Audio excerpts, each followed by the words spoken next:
Hey Chris, what are you doing? Well, I'm using the new Nikon Z9 version 3, but other than some menu things, I'm not really seeing anything different on like the outside of the camera. It's strange. Chris, this isn't a brand new camera. This is firmware 3.0 for the Z9. Firmware? I mean, that just sounds like hardware having a bad day. I don't see the difference. What?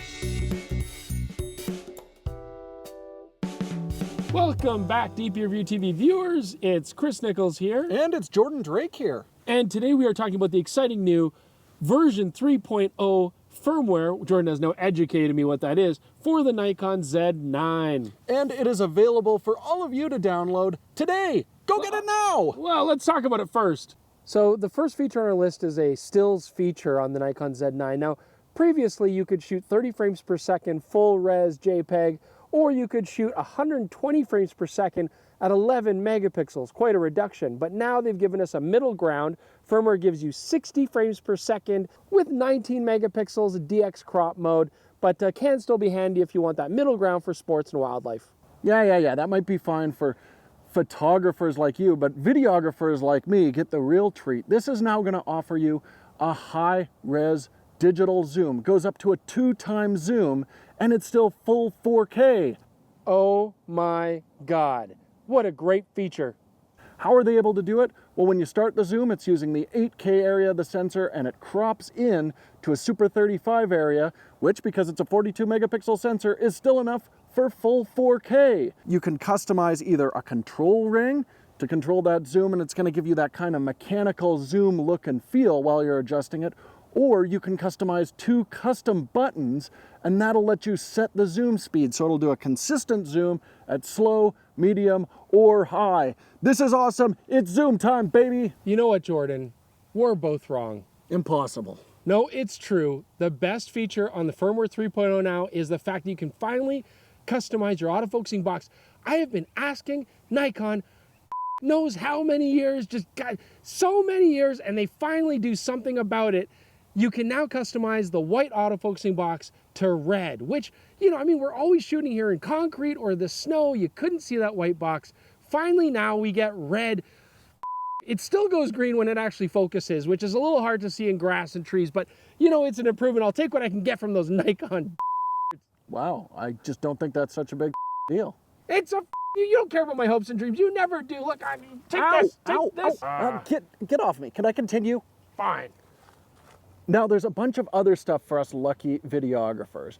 First of all, you now have fine adjustment over your shutter speed if you're encountering flicker. So you can make sure you don't get any weird bands with fluorescent lights, anything like that. Also, before, if you wanted to switch from FX to DX, you had to either go into the menu or set up the go to last menu option. It was really irritating. Now we can set up a custom button to quickly jump from FX to DX when you want that quick punch in. Woo! So new menu options and features is nice, but it's also good to see the firmware improving on existing systems, and autofocus actually gets a lot of improvements here. So first off, the camera will now focus at -7 EV, an improvement from -6.5. As well, this is better now at low contrast scenes, shooting in low light, getting proper focus, even with distinct patterns, and it also does a better job of not going to the background as often, and that's something that we see as an issue on a lot of mirrorless cameras. 3D tracking is supposed to be more sticky as well, and they've also improved the subject detection modes, not only people but animals as well, better handling erratic movement with animals, and better accuracy on the eye of animals as well. So these are all welcome improvements. We can't test it yet with the pre-production firmware that we have, but at the time of this video, you guys can download the full version and go nuts. So, there's that useless record button that only videographers like. How dare you? Yeah, and you can't customize to do anything else, which is totally useless as a photographer. So now you can actually customize that button, which is so exciting. I mean, I'm really excited. Chris, your pants, I can see your pasty legs. Oh, am I showing? Are my pant tubes falling off? Oh, that's embarrassing. But anyways, hopefully it illustrates how excited I am about that new feature. Okay, so, hopefully you guys have enjoyed this video, and I just want to apologize first off to Jordan for resorting to violence. You have to understand how many years I've been asking Nikon to change. Anyways, so I apologize for that, and also to the viewers at home for my lack of modesty. My pant tubes sometimes fall down. But anyways, I think there's Twitter and Instagram handle now covering my indiscretion, so that's good. Although 2.0 added a whole bunch of really major features, which is exciting, this one's far more comprehensive, and it really does show, Nikon listening to what the users want to enhance their everyday experience, and of course they're providing for free. So it's just nice to see that extra support still continuing. Anyways, leave your comments below. Let us know what you think about this and if there's any future improvements you'd like to see on the Z9. But otherwise, from Jordan and myself, thanks so much for joining us. We'll see you soon, and bye, everybody. Oh, Chris, you idiot. Amateurs.